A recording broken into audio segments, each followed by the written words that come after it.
Happy Monday afternoon, everybody.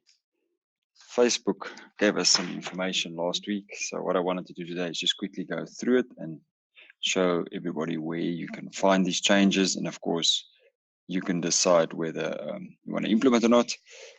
But what we have found always is if you just jump on the bandwagon and test everything quickly, you might find some delayed performance, but eventually things do get a bit better. I think for the next couple of months until campaign budget optimization is going to go through it full swing around about September, we can expect quite a bit of ups and downs of performance. So it's going to get even more important for us to just stay on top of all our ad accounts. So this is basically what Facebook released last week. They call it the Power 5. So they say rewriting the playbook for online sales excellence. Anyway, what they've done is they've given us 5 things that they want online marketers to look at to ensure that their algorithm works the best with your campaign. So if you sort of stick to all these things, then they say their algo will work the best for your business. So what we're going to do is it's 1, 2, 3, 4, 5. We're going to quickly run through them, and I'm going to show you where you can find it in the Facebook ads platform, and then where the So first thing to look at is the auto advanced matching. That's mainly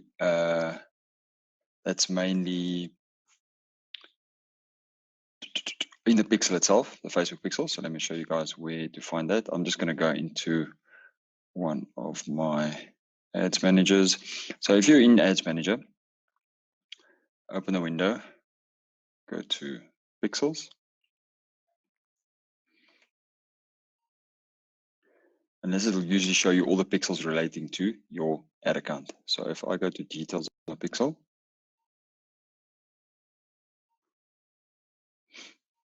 and I click on setup,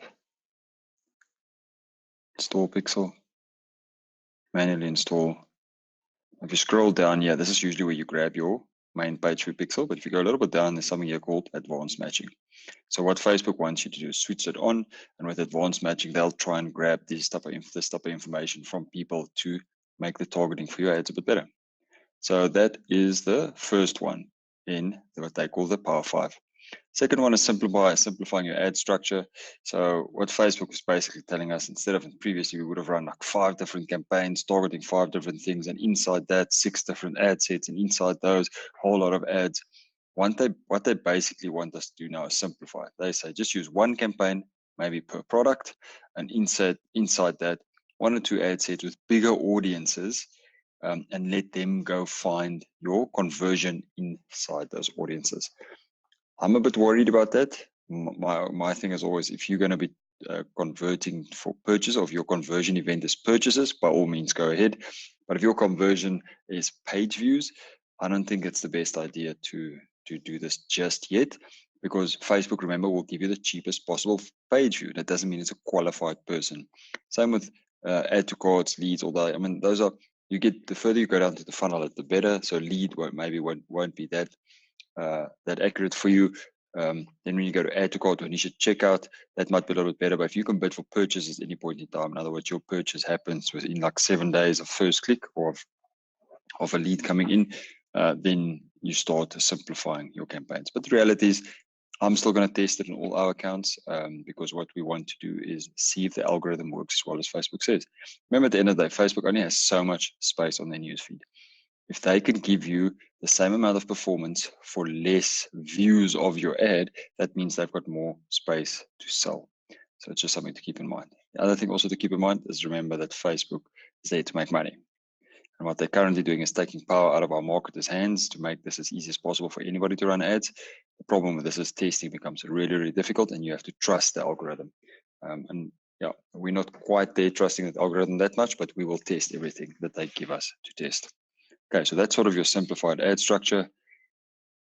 Campaign budget optimization. I mean, I'm sure you guys have heard of that. If you haven't, that's historically we would have each ad set have a specific budget inside a campaign. What's happened now is Facebook says, give us a budget at campaign level.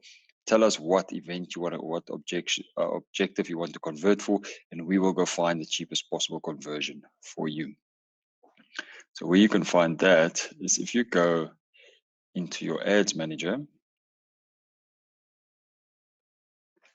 and inside your campaign. So let's just create a new one so you can see, and I'll show it to you guys in both views. So this is the quick creation. So this is where you would switch on campaign budget optimization when you start it.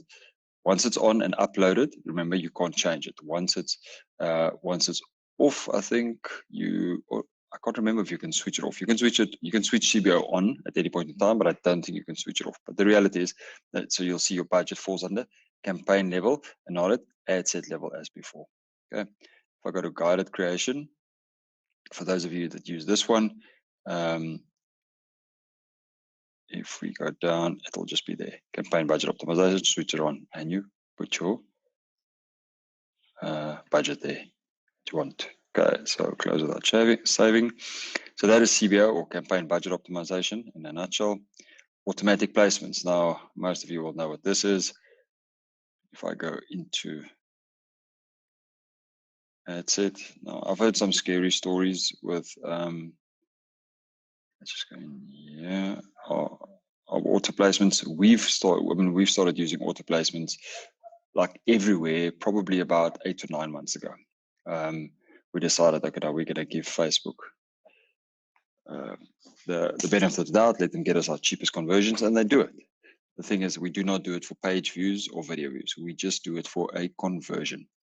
So what you'll find is when you go down to placement, they want you to tick auto placement.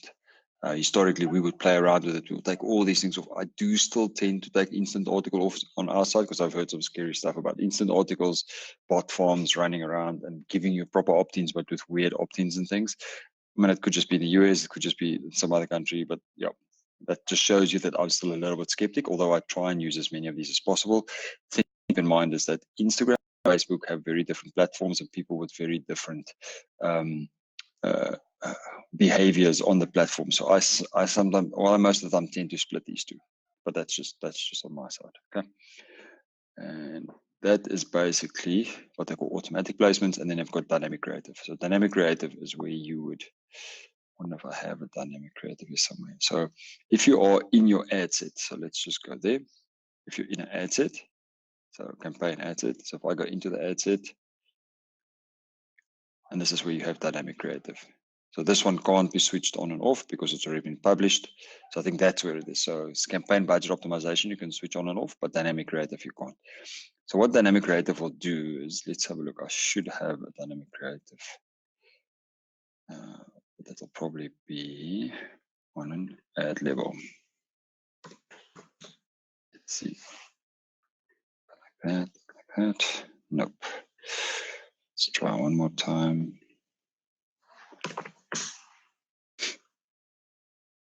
I don't have dynamic creative in this ad or this ad account.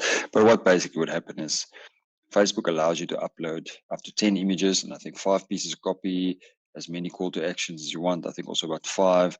So where you would have an ad creation, if I open up ad creation, if dynamic creative is on, instead of just, I'm going to have to find one. Let's take one like this. I think this was original. There we go. So instead of just adding one image or one video, Facebook will now allow you to update multiple ones. So if you go into dynamic creative, you'll see like a few images and a video.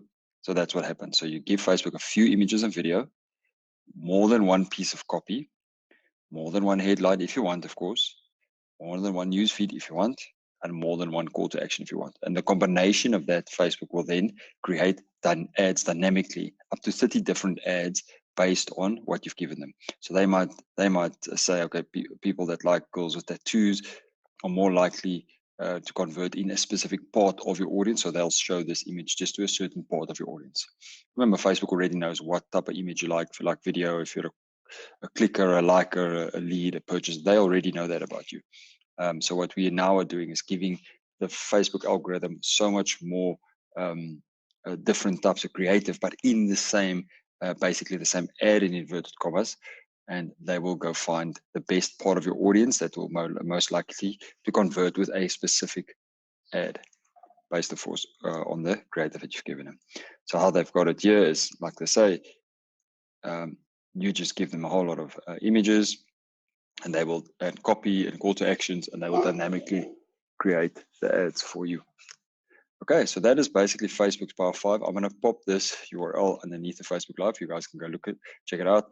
They've got some video you can watch and all that. It's a lot about tooting their own horn, mainly about what people have got good results. But it's always good to look at. Like I said, we will be testing this. I'm not completely trusting the Facebook algorithm just yet. But yeah, eventually we won't have a choice because they're just going to take our power to do certain testing away from us. So the quicker we get used to the new platform, the better. And that's it for today. Hope you guys enjoyed it.